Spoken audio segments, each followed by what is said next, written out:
inside, on the inside, I don't care which side. I didn't get to choose which one is the wrong or bad side. I'm moving forward, I'm no longer in the cracks, no longer on the railroad tracks. I'm moving to the front, I don't belong way in the back. Hey guys, what's up? Happy Friday and welcome back. Thanks so much for tuning in this week for another episode of the BMuz Reviews podcast. I'm your host, Brandon Musica.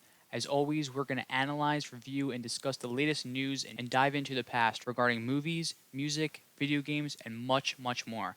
If you don't already, be sure to follow us on Instagram, TikTok, and Twitter at BMuz Reviews, and tune into the BMuz Reviews podcast each week on Spotify, Anchor, Google Podcasts, and all other streaming platforms. If you're watching on YouTube, we thank you so much for tuning in. Please be sure to like, subscribe, leave a comment below, and to hit the bell icon to receive notifications that informs you exactly when our podcast goes live, as well as all other video content. Also, be sure to visit our website at www.musicaprojects.com. There you will find all important links to our latest podcast episodes, new projects currently available, and also previews of those currently in development, along with our latest blog posts. If there's a question or a topic that you'd like us to discuss on the podcast, send them to bmuzreviews@gmail.com with podcast question/topic in the subject line. With all that out of the way, let's not waste any more time and get right to this week's news. Welcome everyone to the BMuz Reviews podcast.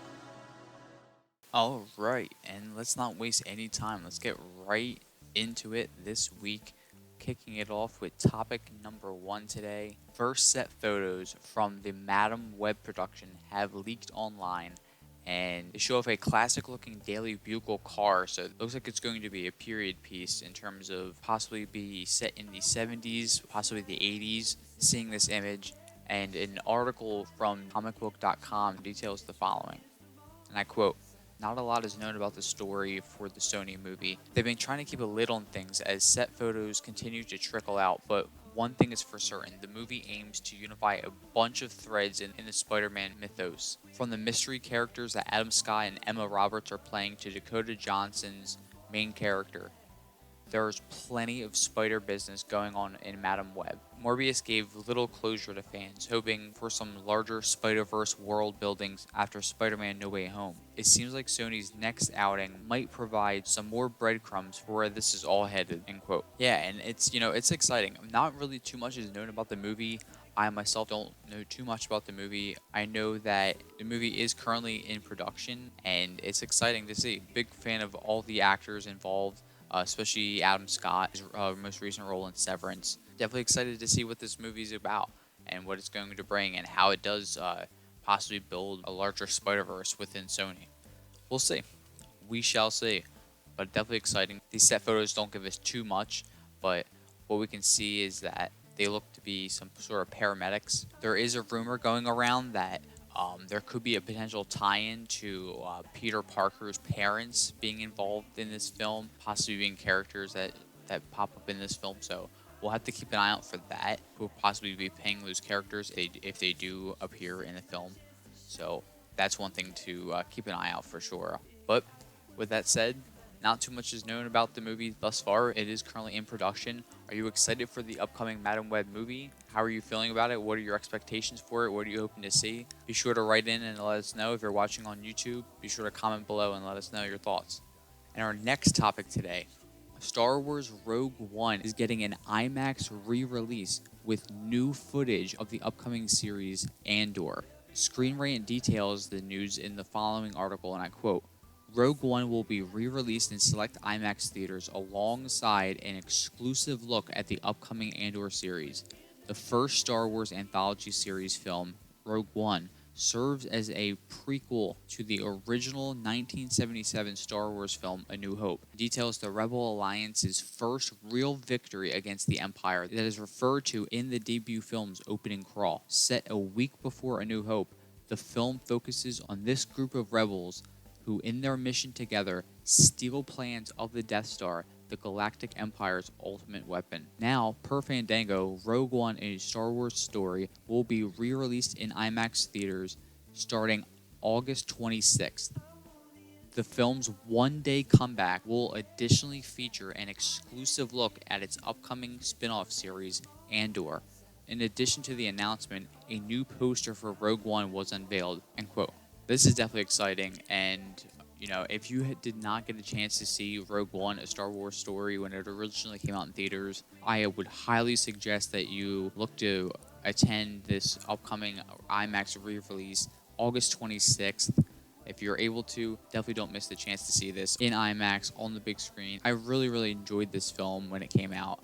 Wasn't sure what to expect, but I know a lot of individuals that saw this film, myself included, were really surprised and also very pleased by the dark tones that they introduced in the film and the chances that they took. It's a dark, gritty war film, and that's ultimately what it was. That's what it promised to be in the trailers, and I was very pleasantly surprised and very pleased with the result of how the film turned out.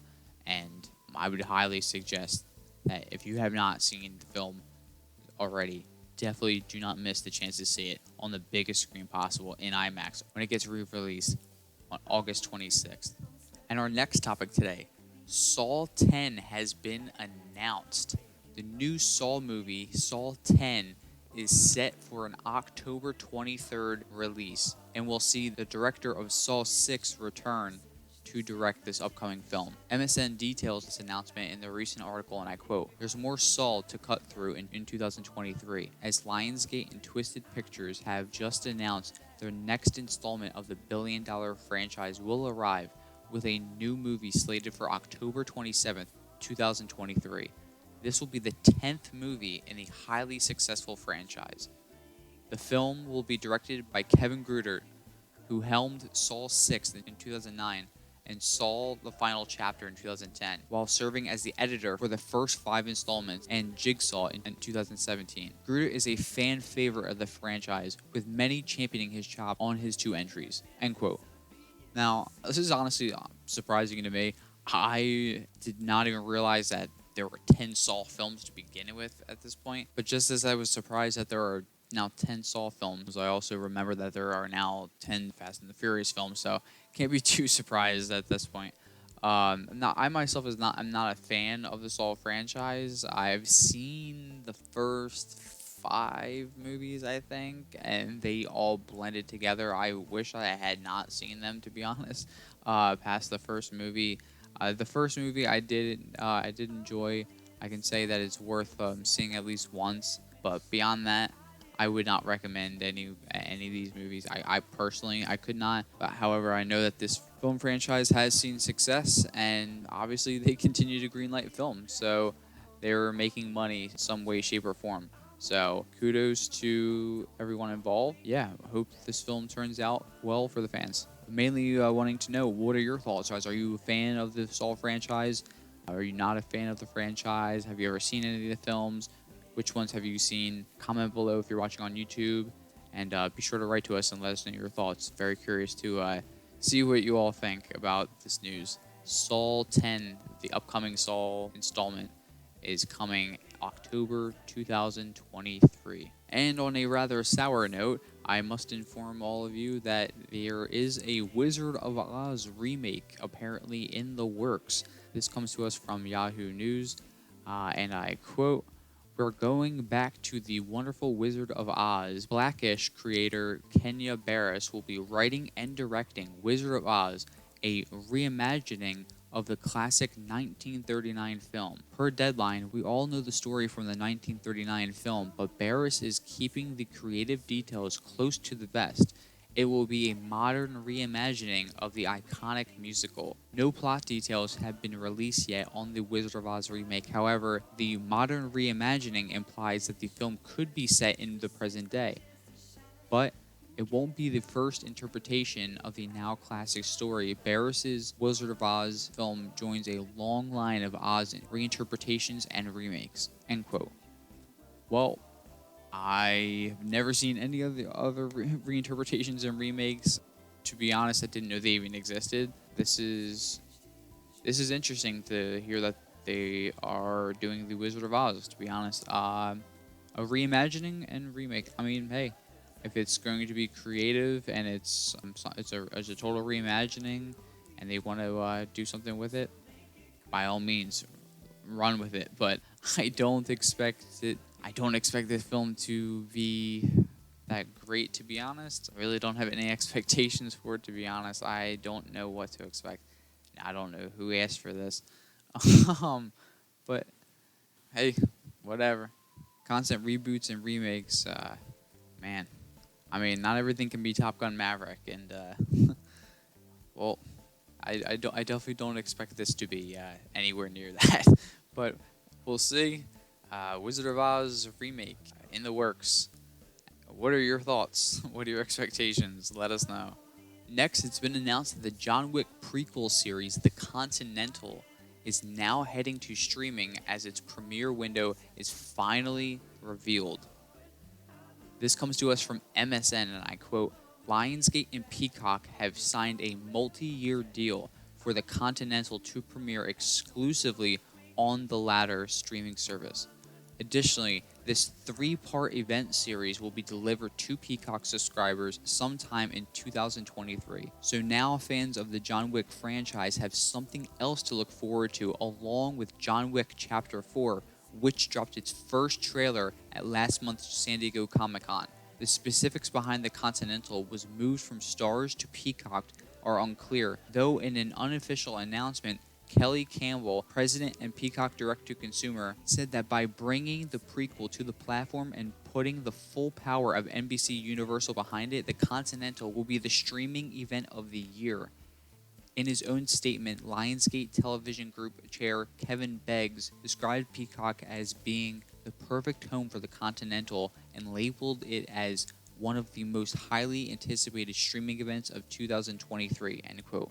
Well, I'm definitely looking forward to this show for sure. I am highly anticipating this streaming event. The 3-part streaming event will debut in 2023. Definitely looking forward to seeing what it brings. I remember when hearing about John Wick originally, and I remember when it was out in theaters, and the marketing campaign, I don't really remember seeing trailers for it at all. Don't really think there was much of a marketing campaign, to be honest. But I really regret not seeing this in theater, seeing the original movie in theaters. I remember seeing the first one after a few months after it came out. I remember watching it, and I immediately loved it. I showed it to as many friends and family members as possible. I was an immediate fan of the lore that they had created, and that specifically came from the Continental and just the underground and the overall John Wick mythos that they were able to establish specifically through the Continental, which in a way has been a character in each of the John Wick films, in a way, almost like Gotham City is to Batman and all the Batman films. Definitely looking forward to seeing this series and seeing what it brings. Not sure if Keanu Reeves or Ian McShane and or both actors will appear in this series, but definitely looking forward to seeing what it brings and where the story goes and how it connects to the John Wick series and John Wick franchise, John Wick mythos and universe overall. Next in the news, it's been announced that Top Gun Maverick will be coming to digital in August. The news is detailed by Yahoo, and I quote, Top Gun Maverick is this year's biggest movie by a considerable margin, both in terms of box office and in the way it captured the cultural zeitgeist, and it now finally has a home video release date and bonus features details. The long-awaited sequel, made more than 3 decades after the original, was number 2 at the domestic box office just this weekend, and it was originally released in theaters back in late May. It has truly been unstoppable, but if you somehow haven't seen the movie yet or want to watch it again, you'll have your chance soon enough. Paramount announced a digital release date of August 23rd, with the film hitting 4K Blu-ray and DVD release on November 1st, end quote. I'll tell you what, Top Gun Maverick is without a doubt in my top 3 favorite films of this entire year thus far. It's unbelievable. See this on the biggest screen possible. See it with the loudest surround screen possible. Turn up the volume, crank it to 11. That is the main way this film was meant to be seen. Absolutely love this film. Definitely waited way too long to see the original Top Gun, but definitely happy that I did see it and got to see this film, Top Gun Maverick, in theaters. Saw it multiple times, and highly suggest that you do the same on the biggest screen possible and in the loudest environment possible. Definitely do yourself a favor, gather friends, gather family, and do it the right way. You surely will not regret it. The digital release, August 23rd. Hey guys, just want to take a minute to give a major shout out and say thank you to the sponsor of this week's episode of the BMuz Reviews podcast, Marla Jean Boutique. If you are seeking a gift either for yourself or a loved one who finds value in handmade items, then look no further than Marla Jean Boutique. She has a collection of trendy handmade items including clothing, wine bags, jewelry, and much more. Use the promo code BMuzReviews10 at checkout to receive 10% off your entire purchase. Connect with Marla Jean Boutique on Instagram, Facebook, and TikTok at Marla Jean Boutique, and be sure to visit their website at www.marlajeanboutique.com. And once again, be sure to use the promo code BMuzReviews10 at checkout to receive 10% off your entire purchase. And now, back to the podcast.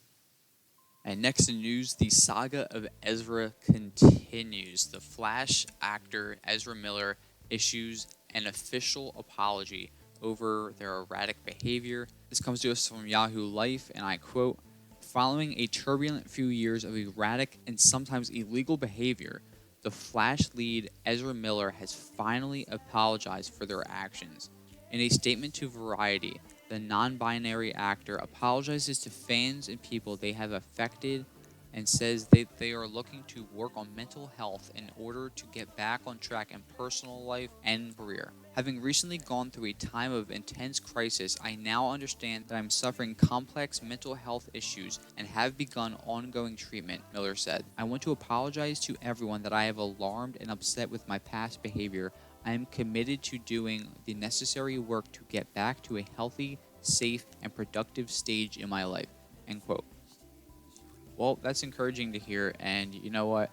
I have nothing more to say on this issue. I wish nothing but the best for everyone involved. This movie is going to come out one way or the other, and it's just unfortunate that it got to this point. Definitely did not have to. I feel like this definitely could have been rectified a lot long ago. However, with previous Warner Brothers management and ownership, that just obviously was not the case. They stayed silent. It's good to know that there has been a resolution, and looks like to see that there's a step in the right direction, at least in regard to this scenario. So we will have to wait and see. And next in news, David O. Russell's film Amsterdam is going for an earlier release in October when it was originally set to open in November.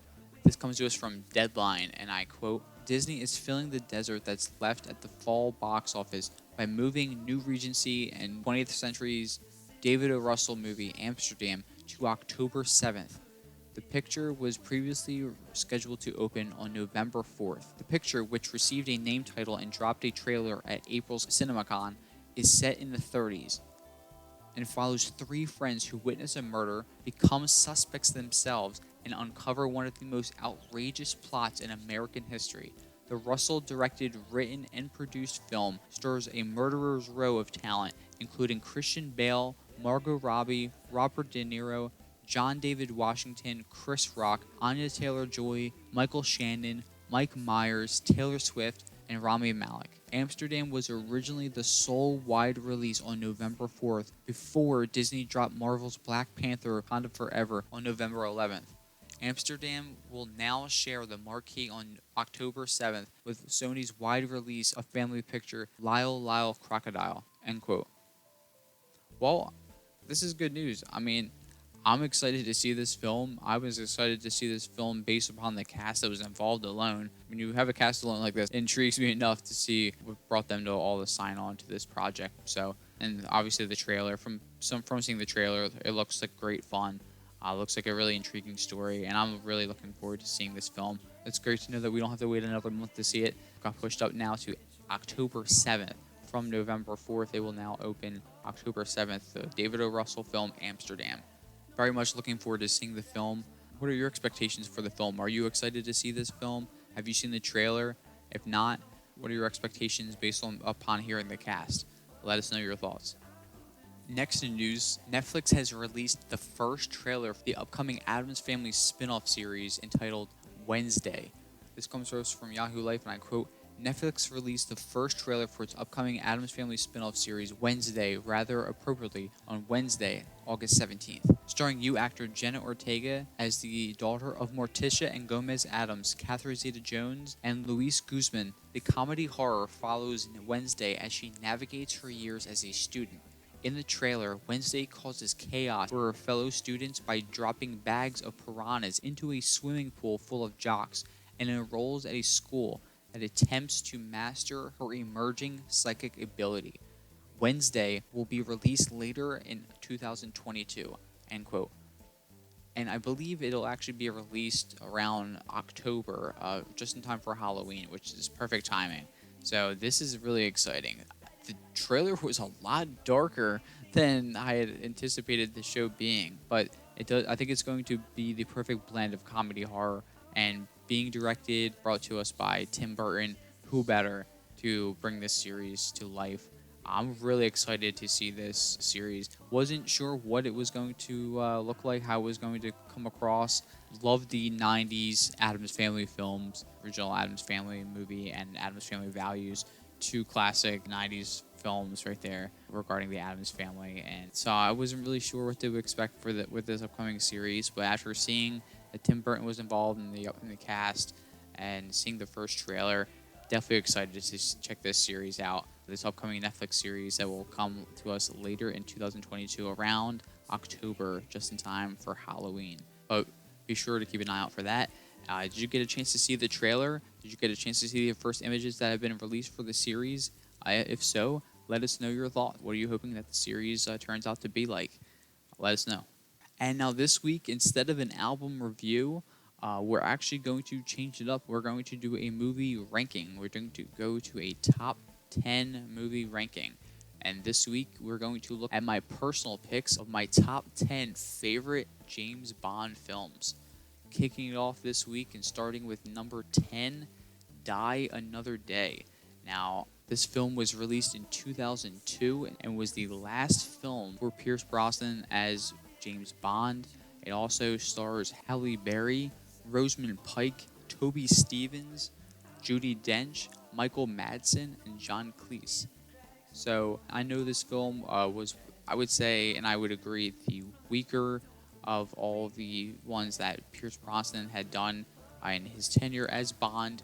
However, this was the first film out of the Bond franchise that I had personally got a chance to see in theaters, and I remember it like yesterday, getting a chance to see this with my dad in the theater, and I'll never forget that. The first time you see a Bond movie in the theaters, you just don't forget that. You know, you're just captivated by the action sequences, and especially the opening song sequence, and from beginning to end, to the resolution of Bond completing the mission, seeing where it ended from beginning to end, just captivated by seeing the first Bond film, Die Another Day, my number 10 pick in a top 10.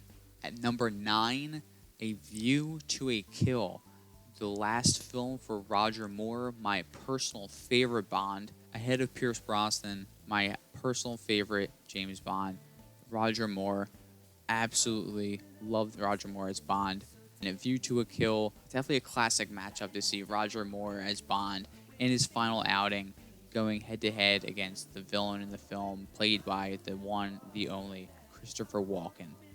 This film was quite interesting in terms of the general scope and the storyline. However, definitely a classic matchup. Two iconic actors, and also one iconic Bond theme brought to us by the one and only Duran Duran with A View to a Kill. A View to a Kill, number 9 on our list for top 10 favorite Bond films. At number 8, Goldfinger, In 1964, the absolute classic and my personal favorite out of all the Sean Connery Bond films. An honorable mention, I would say, for Sean Connery films is definitely From Russia with Love, another one of my favorites from Sean Connery.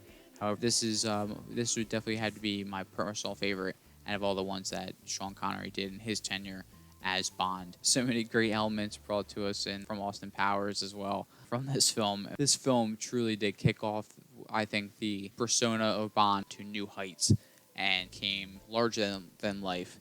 And he really became a global megastar, Sean Connery did after this movie, and so did Bond in terms of the legacy of the character being established and a firm foundation that grew from thereafter. Next on the list at number 7, Moonraker. This was a really interesting film, and the villain's concept just never ceases to amaze me. In this film, James Bond finds himself investigating a mid-air theft of a space shuttle and discovers there is a plot to commit a global genocide, basically. This film is one that is definitely worth watching, and Roger Moore delivers a classic performance in this film. We also see the return of a Bond villain, which is the first time that we've seen a Bond villain return in a movie at this point when this movie had come out in 1979. And Jaws, the one and only Jaws, had returned after appearing in The Spy Who Loved Me. After appearing in that film, he had reprised his role as the villain in this movie, Jaws. And that was the first time that had occurred. So definitely worth watching this film. Number 7 on our list for top 10.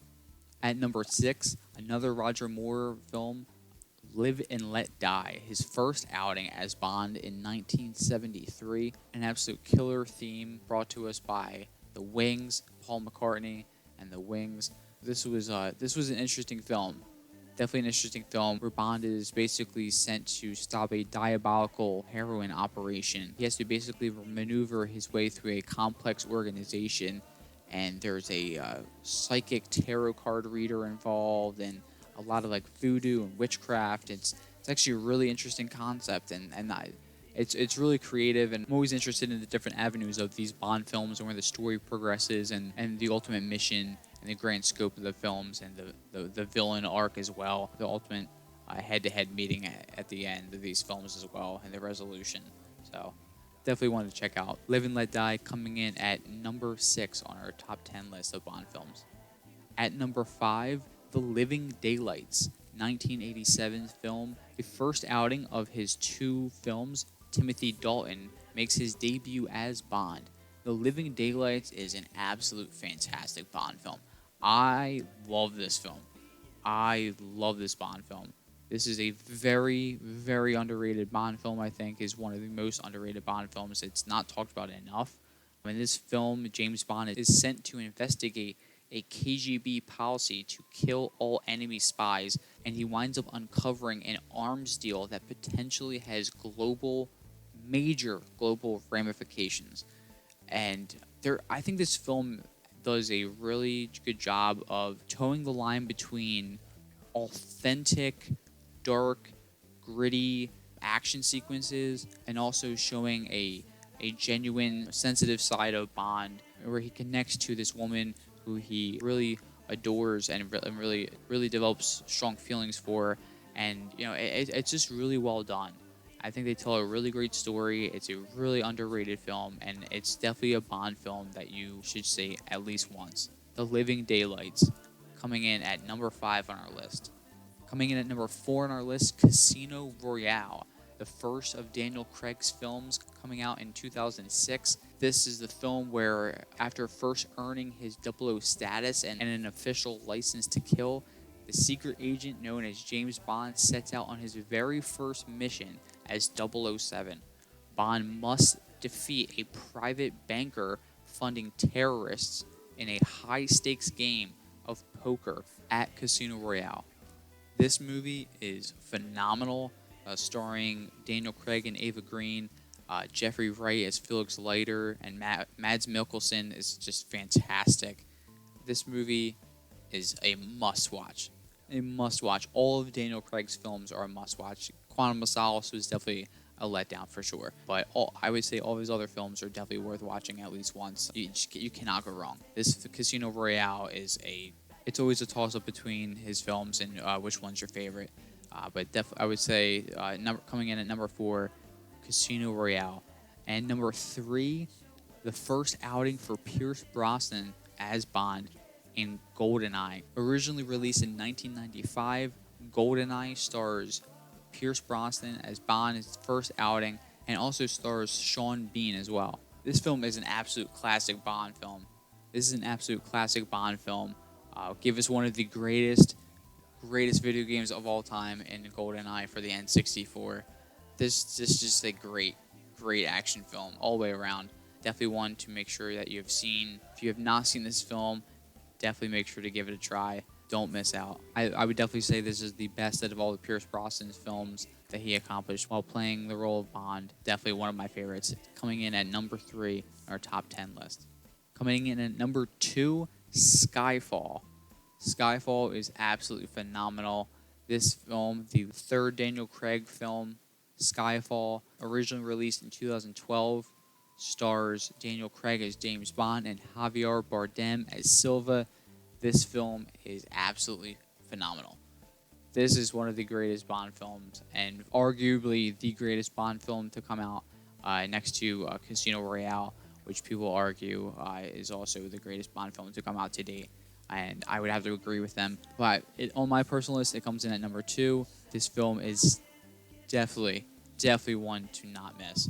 Watch it immediately if you have not seen this film. But make sure to watch all the Daniel Craig Bond films in order. I will say that is the one thing that I would say is interesting. They actually made the effort to connect all the Bond films in a cohesive story that was told throughout Daniel Craig's tenure. And that's something they hadn't done before. But definitely make sure to watch all of his movies in order if you have not seen any before. So start with Casino Royale, but you will definitely not be disappointed with either one between Casino Royale or Skyfall, that is for sure. And my personal favorite James Bond film, coming in at number 1, For Your Eyes Only. Now, people may say, what? Like, how is this your favorite film? Out of all the films that you mentioned, Skyfall, Casino Royale, GoldenEye, I understand. This is definitely not the best Bond film to come out to date. This is just my personal favorite Bond film. If I had to rank from 1 to 10, this is definitely the number 1 personal favorite James Bond film for me. Roger Moore being my favorite Bond, just the overall story. I've always really loved the concept of the villain, or one of the villains in this story, in this movie, simply does not have any lines at all. And I always thought that was really interesting. But ultimately, I remember not seeing this film for the longest time and watching a lot of the other Bond films and always loving them. And my dad originally told me that this is the first Bond film that he saw in theaters that really turned him on to Bond and wanting to see more of the films. And immediately upon hearing that, I ran out to I think it was Blockbuster at the time, R.I.P. Blockbuster. But but I remember seeing this film actually for sale on VHS, and I remember running to the counter, buying it immediately, and watching it about 9,000 times. This film, still to this day, is my favorite Bond film, and I could watch it over and over again and never get tired of it. I would highly recommend to check it out. It's a really good Bond film. It's being released right after Moonraker. It's definitely a more grounded film, no pun intended, but and it's definitely a nice story, a good story. I think it holds up for sure. Released in 1981, For Your Eyes Only, coming in at number 1 for my personal favorite of top 10 Bond films. Interested to know what your favorite Bond films are? Which Bond films have you seen? What are your top 10 Bond films? Which ones have you seen? Personal favorites? What are your least favorites? What are your thoughts on my list? Be sure to write to us and comment below if you're watching on YouTube. And that just about wraps up this installment of the BMuz Reviews podcast. I'm your host, Brandon Musica. Be sure to follow us on Instagram, TikTok, and Twitter at BMuz Reviews, and be sure to listen every week on Spotify, Anchor, Google Podcasts, and all other streaming platforms. If you're watching on YouTube, be sure to like, leave a comment, subscribe, and hit the bell icon to receive notifications that inform you exactly when our podcast and all other videos are out. And as mentioned, be sure to visit our website, www.musicaprojects.com. There you'll find all the links to our social pages, links to our latest podcast episodes, and also be able to read our latest blog post as well. We'll be back next Friday with a new episode of the BMuz Reviews podcast, so stay tuned for more. And as always, in case I don't see you, good afternoon, good evening, and good night.